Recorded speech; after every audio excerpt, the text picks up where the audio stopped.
శివమహాపురాణంలో శతరుద్ర సంహితలో 18 అధ్యాయం. ఇక్కడ పరమేశ్వరుడు యొక్క ఏకాదశ రుద్రుల అవతార వర్ణన గురించి చెప్పబడింది. నందీశ్వర ఉవాచ ఏకాదశావతారాన్వే శృణ్వతో శంకరాన్వరాన్ యాన శుత్వా నహి బాధ్యేత బాధా సత్యాది సంభవ. నందీశ్వరుడు సనత్ కుమారుడికి 11 రుద్ర అవతారాల వర్ణన గురించి చెప్తున్నాడు. అదే ఇక్కడ చెప్తున్నాను. ఏమని? ఇప్పుడు నేను చెప్పేది పరమేశ్వరుడు యొక్క ఉత్తమమైన 11 అవతారాల గురించి. అది జాగ్రత్తగా విను. అది వినటం ద్వారా మనుష్యులకి ఏవైతే అబద్ధం ఆడటం ద్వారా, కొన్ని క్రతువులు చెయ్యటం ద్వారా ఏవైతే మనకి బాధలు, పీడలు, పాపాలు అన్నవి వస్తూ ఉంటాయో అవేవి జరగవు. అంటే కొన్ని వినటం ద్వారా అటువంటివి చెయ్యకుండా మనల్ని మనం నియంత్రించుకోవటానికి ఆ మనస్సు, బుద్ధి, ఇంద్రియాలన్నీ కూడా సహకరిస్తూ ఉంటాయి. అందుకే వినటం ద్వారానే అలాంటి పీడల నుంచి కూడా మనము దూరం అవుతూ ఉంటాము. పురా సర్వే సురాః శక్రముఖా దైత్యపరాజితాః త్యక్త్వా మమావరావాతిం భీత్యా పలాయంత నిజాం పురిం. పూర్వకాలంలో ఉన్న ఆ గాథని చెప్తాను. ఒకనొకసారి ఇంద్రాది సకల దేవతలు కూడా దైత్యుల చేతుల్లో ఓడిపోయారు. అప్పుడు భయానికి లోబడి వాళ్ళందరూ వాళ్ళ నగరమైన అమరావతి ఆ పురముని వదిలేసి భయంతో అక్కడి నుంచి, దైత్యులకి భయపడిపోయి అక్కడి నుంచి పారిపోయారు. దైత్య ప్రపీడితాధీవ జగముస్తే కశ్యపాంతికం బద్ధ్వా కారాన్నతస్కంధాః ప్రాణేముస్తుతం సువిహ్లం. దైత్యుల ద్వారా పీడింపబడి భయానికి లోబడిపోయి వాళ్ళ పురమును వదిలేసి అందరూ పారిపోతూ ఈ దేవతలందరూ కూడా కశ్యప మహర్షి దగ్గరికి వెళ్ళారు. అక్కడికి వెళ్ళి చాలా వినయపూర్వకంగా ఆయనకి చేతులు జోడించి, పైగా బాధకి లోబడి ఉన్నారు. రక్షణ ఎవరు కల్పిస్తారా అన్నది మనకి వీళ్ళ దగ్గరికి వెళితే రక్షణ కలుగుతుంది అన్నప్పుడు వాళ్ళకి విన్నవించుకోవటానికి చాలా ఆతృతగా ఉంటాం. భయానికి లోబడి ఉన్నారు అనుకుని పరుగులు తీసుకుంటూ వీళ్ళందరూ కూడా ఆ కశ్యపుడు దగ్గరికి వెళ్ళి బాధతో ఆయనకి చేతులు జోడించి తల వంచి ఆయన చరణాల్ని ఆశ్రయించి ఉన్నారు. అందుకుని ఆయననే నమ్ముకుని ఆ వృత్తాంతాన్ని చెప్పుకోవడానికి ఆయన దగ్గరికి వెళ్ళారు. సునుత్వా తం సురాః సర్వే కృత్వా విజ్ఞప్తి మాధరాన్ సర్వం నివేదయామాసుః స్వాదుఃఖం తత్పరాజయం. ఆయన్ని స్తుతిస్తూ ఆ భయానికి లోబడి ఆయన దగ్గరికి వెళ్ళిపోయి వాళ్ళు ఎందుకు వచ్చారు ఆ కారణానికి చెప్పాలి. అందుకని ఆయన్ని ప్రార్థించి, ఇలా మేము ఆ దైత్యుల చేతుల్లో ఓడిపోయాము భయానికి, ఎందుకంటే వాళ్ళు పీడిస్తున్నారు, ఓడిపోతే అక్కడతో అయిపోతుందా అంటే అలా కాకుండా వీళ్ళని మళ్ళీ బాగా హింసిస్తూ ఉన్నారు. అందుకని వాటికి భయపడిపోయి ఇలా దుఃఖాలతో ఉన్నామని అదంతా కూడా ఆయనకి కశ్యపుడికి నివేదించుకున్నారు. తతః సా కశ్యపస్తాత తత్పితా శివసక్తధీః తదా కార్ణా మరాంకం వై దుఃఖితో అభున్నచ్చాధికం. ఆ పరమేశ్వరుడి మీద ఎప్పుడూ కూడా మనస్సన్నది లగ్నం చేసి ఉంటాడు ఆ కశ్యపుడు. వీళ్ళు ఇవంతా వృత్తాంతం చెప్తున్నప్పటికీ కూడా అవన్నీ విన్నాడంటే ఇక్కడ ఈ మధ్యలో వాళ్ళు చెప్పే వృత్తాంతం విన్నప్పుడు ఈయన మనస్సంతా కూడా పరమేశ్వరుడి మీద ఉంది అని చెప్పడానికి అర్థం ఏమిటి అంటే, పరమాత్మ యొక్క మనస్సులో మనను మననం చేస్తూ ఉండి ఆయన మీద ఎప్పుడూ కూడా త్రికాలాలయందు 3 అవస్థలయందు 24 గంటలు మననం చేస్తూ ఉండి ఎప్పుడు ఆయన్నే స్మరిస్తూ స్మరిస్తూ ఉంటే ఏమవుతుంది అంటే, మనం మాట్లాడే విధానం, మన ఆలోచించే విధానం, మన పనులు చేసే విధానం అన్నింటిలో మార్పు వస్తూ ఉంటుంది. అలాగే ఒక సమస్య వచ్చినా సరే దాన్ని మనం ఎదుర్కొనే విధానంలో కూడా మార్పులు వస్తూ ఉంటాయి. ఈయన మనస్సు ఎప్పుడూ కూడా పరమాత్మ ఎందే రమిస్తూ ఉంటుంది. కాబట్టి ఈ దేవతలు ఎప్పుడైతే ఇప్పుడు దుఃఖం గురించి చెప్పారు, ఆ దుఃఖాలు తొలగాలని ఆశతోనే ఈయన ఆశ్రయించి ఉన్నారు. అందుకే ఈయన బుద్ధంతా కూడా, మనస్సంతా కూడా పరమాత్మ మీదే ఉన్నది. అందుకుని ఇప్పుడు సమాధానం కూడా ఏం చేస్తాడు, ఆ పరమాత్మనే ఆశ్రయించి చెప్తాడు. అందుకే తానశ్వాస్య ముని సోత ధైర్యమాధాయ శాంతదిః కాశీం జగామా సుప్రీత్యా విశ్వేశ్వర పురిం మని. ఆ మునులు దేవతకి ఎలా అయితే మనం త్రికరణ శుద్ధిగా ఆయన్నే శరణ వేడుకున్నాం, అందుకని దుఃఖం వచ్చినా సుఖం వచ్చినా ఆయనకే చెప్పుకుంటాం. ఎందుకంటే నాకు నువ్వు దిక్కనున్నావు కాబట్టి. అందుకని కశ్యప మహాముని ఏం చేశాడు, వాళ్ళ దుఃఖాలు ఈయనకి చెప్పినప్పటికీ కూడా ఈయన చాలా శాంతమైన చిత్తం కలిగి ఉన్నవాడు కాబట్టి దేవతలకు కాస్త కుదురుకునేలాగా, ఎందుకంటే బాధల్లో ఉన్నారు, వాళ్ళకి ఆనందాన్ని గురి చేసేలాగా, వాళ్ళ బాధను తొలగించే ఉపాయంలాగా. అందుకుని వాళ్ళ కష్టగాలనంతా విని ఆ దుఃఖాలు తొలగించడానికి, వాళ్ళకి ధైర్యాన్ని పెంచడానికి, ఊరట కలిగేలాగా ఆనందంతో విశ్వనాథపురానికి కాశీకి ఈయన వెళ్ళాడు. అంటే ఇప్పుడు పరిష్కారం పరమేశ్వరుడు ఇవ్వాలి. అందుకుని ఆ కాశీ విశ్వేశ్వరుణ్ణి ఆశ్రయించి ఆయన్ని వేడుకోవటానికి ఈ కశ్యపుడు వెళ్ళాడు. గంగాం భామసి తతః స్నాత్వా కృత్వా తం విధిమాధరాత్ విశ్వేశ్వరం సమానర్చ సాంబం సర్వేశ్వరం ప్రభుం. ఆ గంగా నది దగ్గరికి వెళ్ళిన తర్వాత అక్కడ స్నానం చేశాడు. శ్రద్ధతో నిత్య క్రతువులు ఏవైతే చేసుకోవాలో అవన్నీ చేసుకున్న తర్వాత పరమేశ్వరుని ఎలా ఆరాధించాడు, పార్వతీ సహితంగా. ఆ సర్వేశ్వరుడికి, ఆ విశ్వేశ్వరుడికి పూజ చేయటం మొదలు పెట్టుకున్నాడు. శివలింగం సుసంస్థాప్య చకార విపులం తపః శంభుర్ముద్దిశ్య సుప్రీత్య దేవానాం హితకామ్యయ. పైగా ఇప్పుడు స్వలాభం కోసం కాదు, స్వకార్యం అంతకన్నా కాదు, కానీ దేవతల యొక్క బాధలు తొలగించాలని తనకి తెలిసింది ఏంటి అంటే పరమేశ్వరుని ఆశ్రయించటమే. దేవగణముల యొక్క కళ్యాణార్థమై వాళ్ళ కోరిక మేరకు పరమేశ్వరుణ్ణి ప్రసన్నుణ్ణి చేసుకోవటానికి శ్రద్ధతో భక్తితో ఆ ఒక లింగాన్ని అక్కడ స్థాపన చేసి కఠోరమైన తపస్సు చేయటానికి పూనుకున్నాడు కశ్యప మహర్షి. మహాన్ కాలే వ్యతీయాయ తపస్ తస్తస్య వై మునే శివపాదాంబుజాసక్త మనసో ధైర్యశాలినః. ముని ఈ ప్రకారంగా ఆ పరమేశ్వరుడు యొక్క చరణ కమలాల్ని ఆశ్రయించి ఆసక్తితో ఆ మనస్సంతా కూడా ఆయన మీదే పెట్టి ధైర్యంగా ఆ మహర్షి అంటే ఇప్పుడు ఇంత కఠోరమైన నియమాలు చెయ్యటం ద్వారా పరమేశ్వరుడు ప్రసన్నుడవుతాడు. ఇప్పుడు నేను తప్పు చేసినప్పుడు ఏమవుతుంది, నాకు భయం వస్తుంది, నేను ఇది చేశాను కదా, పైకి నేను ఎంత నటిస్తూ ఎంత నేను చెయ్యలేదన్నట్టుగా నేను ఎన్ని చెప్పినా సరే ఇది నేను తప్పు చేశాను అన్నది ఎక్కడైనా ఉన్నప్పుడు ఏమవుతుంది, భయం వేస్తుంది. కానీ ఇప్పుడు అన్నీ పరమాత్మయే అని నమ్ముకుని అంత విశ్వాసంతో అంత భక్తితో అంత శ్రద్ధగా ఉన్నవాడికి ఏమవుతుంది, భయం ఉండదు. ఆ నియమాల్ని ఎన్ని పెట్టుకుని అవన్నీ చేస్తూ ఉన్నప్పటికీ కూడా మనస్సంతా పరమాత్మ ఉంది కాబట్టి ఆ విశ్వాసంతో ఏమవుతుంది అంటే ఈ బాధ అన్నది కూడా వాళ్ళకి తెలియదు. ఎందుకంటే భక్తిలో అలా భక్తి పారవశ్యంలో ఉంటారు. అందుకు నిశ్శబ్దాయుక్తంగా ఆ పరమాత్మ యొక్క చరణ కమనాల్ని నమ్ముకున్నాడు. అంతకు ధైర్యంగా ఆయన తపస్సు చేసుకున్నాడు. ఎందుకు, ఆ పరమాత్మను ఆశ్రయిస్తే నాకు సమాధానం దొరుకుతుందన్న విశ్వాసం ఉంది కాబట్టి. ఇలా తపస్సు చేసుకుంటూ చూసుకుంటూ చాలా కాలం గడిచిపోయింది. అథ ప్రాదుర్భూచం భూవరం ధాతుం తదర్శయే స్వాపదాసక్త మనసి దీనబంధు సతాం గతి. సజ్జనులు అంటే ఇక్కడ ప్రతి వాళ్ళు కూడా దుర్గుణాలతో ఉన్నవాళ్ళైనా ఎటువంటి వారు, ఇప్పుడు దాకా నేను ఎటువంటి పాపాలన్నా చేసి ఉండొచ్చు, కానీ మనస్సు అన్నది ఒక్కసారిగా పరమాత్మ మీద రమించటం అన్నది మొదలైనప్పుడు ఏమవుతుంది, అందరూ భక్తులమే అయిపోతాం. భక్తున్నా లేకపోయినా సరే అందరికీ ఆధారమైన వాడు, అందరినీ అలా నిలబెట్టిన వాడు పరమాత్మ ఒక్కటే.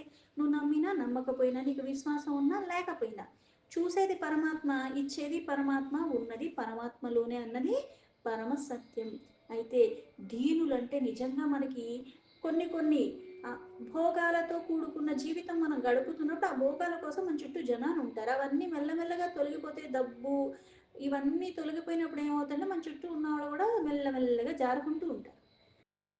కానీ దీనులకు అసలైన బంధువు ఎవరు అంటే పరమాత్మ. అందుకే దీన బంధువు అంటారు.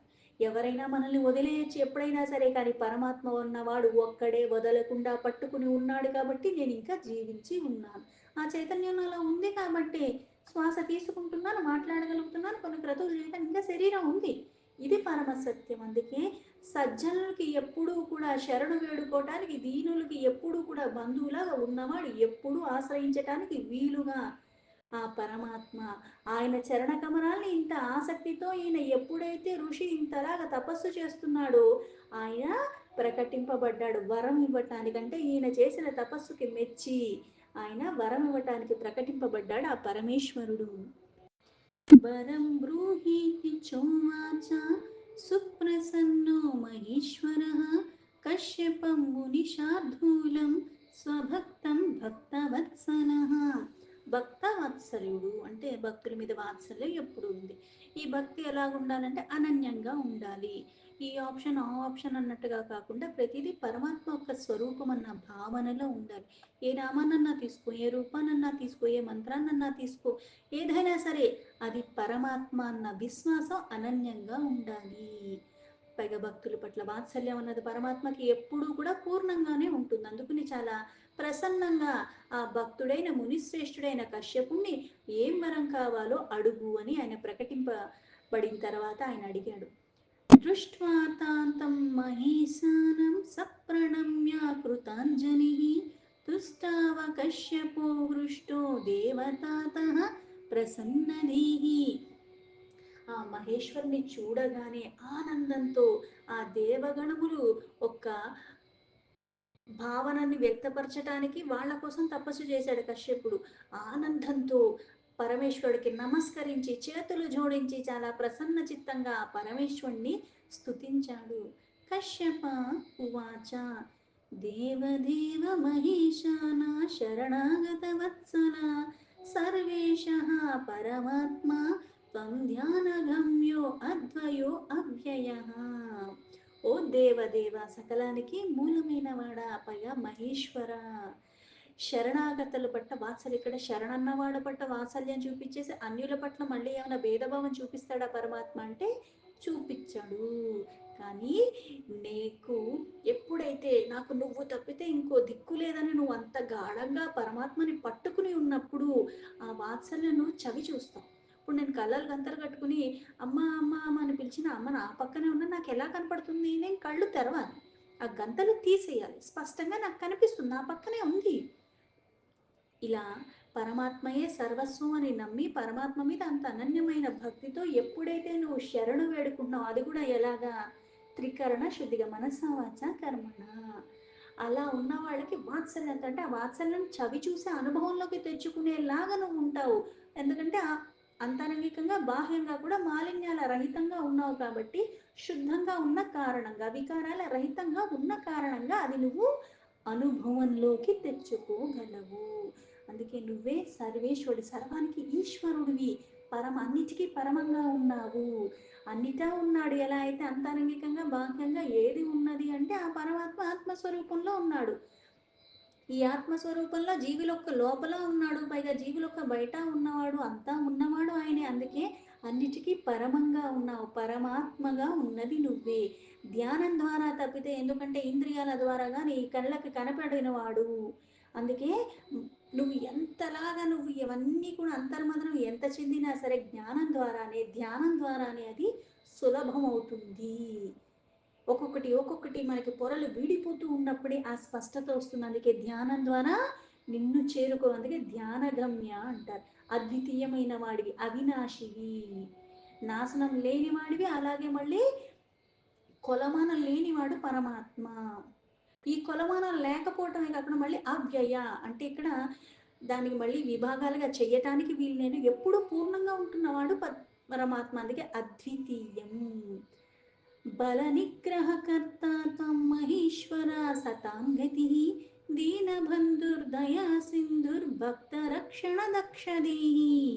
ఆ మహేశ్వరుడు అంటే పరమాత్మ ఎలా ఉన్నాడు అంటే ప్రతి ఒక్కరికి ఇక్కడ బలవంతుల్ని నిగ్రహంలో పెట్టేవాడు ఆయన. ఇప్పుడు మనకి భగవద్గీతలో చెప్పినట్టుగా బుద్ధిమంతుల్లో బుద్ధికి కారణం నేను, బలవంతుల్లో బలానికి కారణం నేను, శక్తివంతుల్లో శక్తికి కారణం నేను, తేజస్సుతో ఉన్నవాడికి ఆ తేజస్సుకి కారణం నేను, ప్రజ్ఞావంతుల్లో ప్రజ్ఞకి కారణం నేను, అన్నిటికీ కారణం అన్నిటికీ మూలం, పైగా ప్రతిదానికి అధిపతిగా ఉన్నది తానే. మళ్ళీ ఇక్కడ పితరులకి పితృణ్ణి నేనే అని కూడా చెప్పాడు. అంటే ఉన్నది ఎవరు? పరమాత్మ. అందరూ వచ్చింది ఎక్కడి నుంచి? అక్కడి నుంచే వచ్చాము.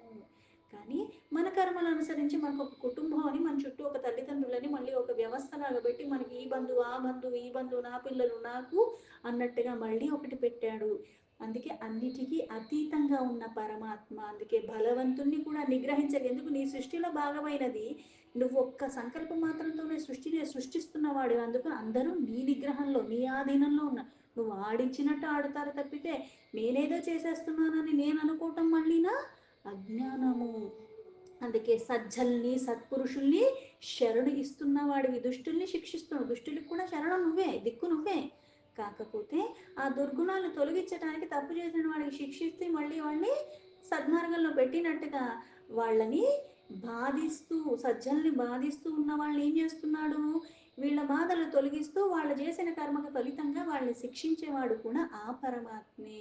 అందుకే దీనుల పాట బంధువు నువ్వు, దయా సాగరంలాగా ఉన్నావు, భక్తుల్ని ఎల్లవేళలా రక్షించేది నువ్వు, అటువంటి వాడివి నువ్వొక్కడివి. అందుకే దీనబంధు, దీన అంటే దీనాతి దీనంగా నిన్ను ఎవడు వదిలేసినా నువ్వు భయపడక్కర్లేదు, నాకు ఇంకా దిక్కను నువ్వు ఎప్పుడూ ఆలోచించక్కర్లేదు. ఎందుకు ఉన్నాడు పరమాత్మ అక్కడ, దయా సాగరంలాగా.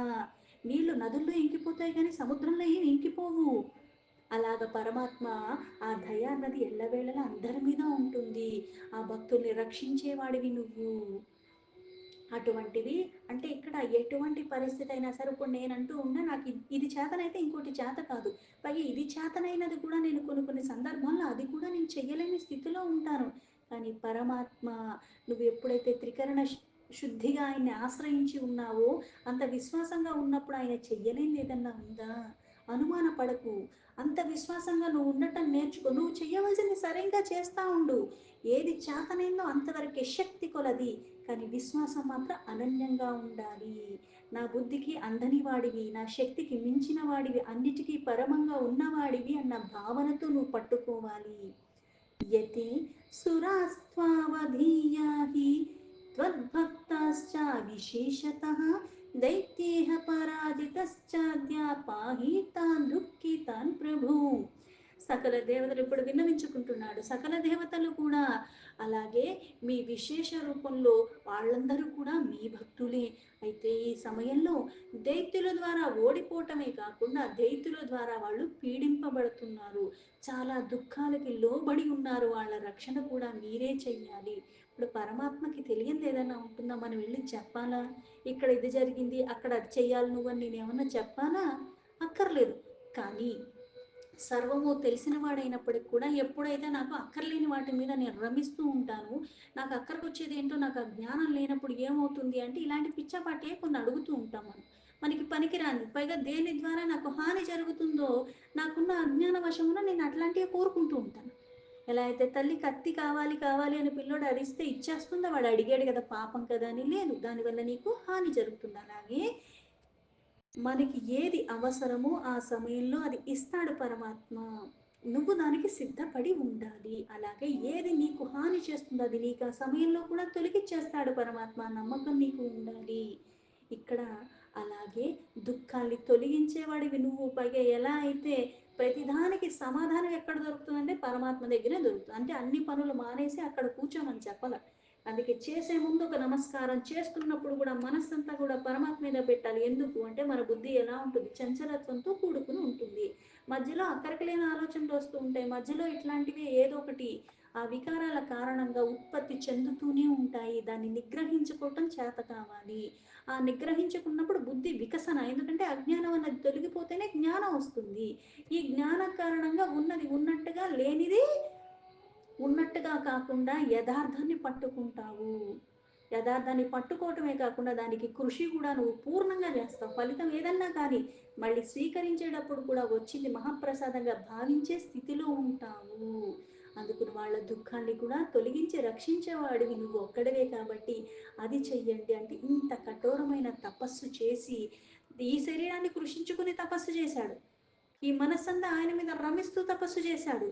కానీ ఆయన కోసం కాదు, వీళ్ళు అనన్యమైన భక్తులు అంటే మనం ఏం చేస్తాం, మనకి భక్తి ఉంటుంది, శ్రద్ధ ఉంటుంది, కానీ నా కోరిక కోసం చేసుకుంటాను కానీ వేరే వాళ్ళ కోరిక కోసం నేనెందుకు చేస్తాను, అలాంటి బుద్ధి కూడా రాదు. పైగా మనకున్న ఎంత వికారాలు తొలగించుకునే ప్రయత్నం చేసినా ఏం చేస్తామంటే నేను బాగుండాలని కోరుకుంటా, అందరం కోరుకుంటాం. కానీ ఈ నేను బాగుండాలో అనే దాంట్లో మళ్ళీ పక్కనోడికి నాకన్నా ఎక్కువ రాకూడదు అన్నది కూడా ఎక్కడో ఒకక్కడ మనకి ఒక మూలన ఉంటుంది. అది తొలగిపోతే ఇది నేను అడగక్కర్లేదు. ఎందుకంటే నేను అడిగినా అడగకపోయినా నాకు ఏది అవసరం అది ఇస్తాడు పరమాత్మ. కానీ ఇక్కడ వాళ్ళ దుఃఖాలు తొలగించమని ఇంత దీర్ఘకాలం తపస్సు చేశాడు. ఆ శరీరాన్ని కృషించుకునేందుకు కఠోర తపస్సు అంటే ఆహారంలో నియమం ఉంటుంది. పైగా అక్కడ వానకి, ఎండకి అన్నిటికి తట్టుకుని అట్లా వాళ్ళు అక్కడ ఉండి చేస్తారు. అందుకే చాలా దీర్ఘకాలం చేసి ఏమడిగాడు? దేవతల దుఃఖాన్ని తొలగించమని, వాళ్ళకి రక్షణగా ఉండమని వేడుకుంటున్నాడు. ఆ పరమాత్మని చూసే తృప్తి చెందిపోయాడు. అంతకు మించి తనకి ఏమీ అవసరం లేని స్థితిలో ఉండగలిగాడు కాబట్టి అలా నిస్వార్థంగా చెయ్యగలిగాడు కశ్యపుడు. దీంతో శివ మహాపురాణంలో శతరుద్ర సంహితలో 18 చాప్టర్లో 15 శ్లోక సంపూర్ణం.